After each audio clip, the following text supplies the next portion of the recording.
let me first go back to your oeuvre, because you have 3 books, and what I found that all 3 books are published with different publishers in the Netherlands, and the first 2 are mostly known for being publishers of thrillers, especially the second one, Us.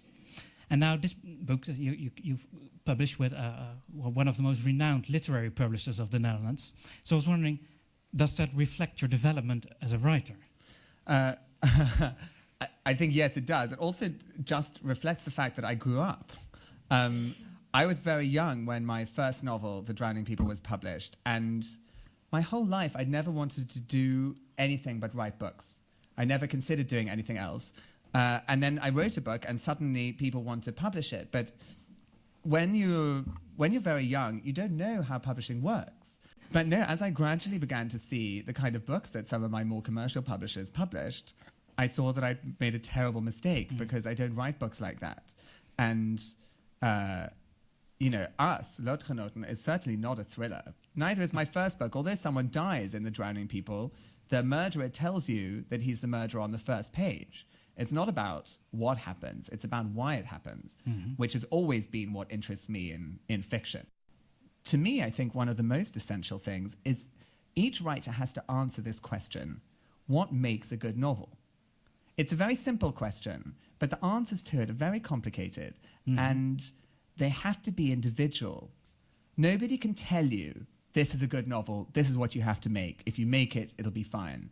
You have to answer it, and I think that it took me most of my 20s and the writing of 2 other books to be able to answer that question a little bit more clearly myself. You know, when I was 16, I'm sure when we were all 16, you sat in the back of a class daydreaming about what your life would be like. And in my mind, when I was sitting in the back of my German classes, I thought, I want to write books, I want to live in Paris, I want to play the piano. I constructed this life.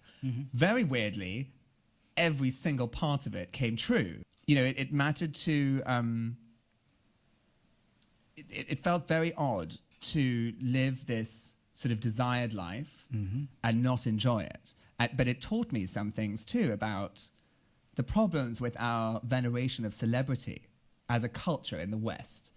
You know, we create this sort of celebrity life that everyone's trying to lead. But it's actually, when you do lead it, it's really terrible.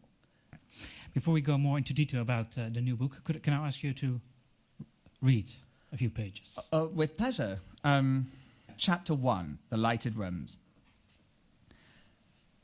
Number 17 Kingsley Gardens presided over a leafy street on the south side of the river, protected from the traffic of Wandsworth Bridge Road by its own substantial grounds and a low-rise 1950s development of flats and shops. A flight of stairs led to an imposing front door, beside which a brass plaque engraved "The Albany" was discreetly obscured by a well-pruned yew tree in a terracotta pot.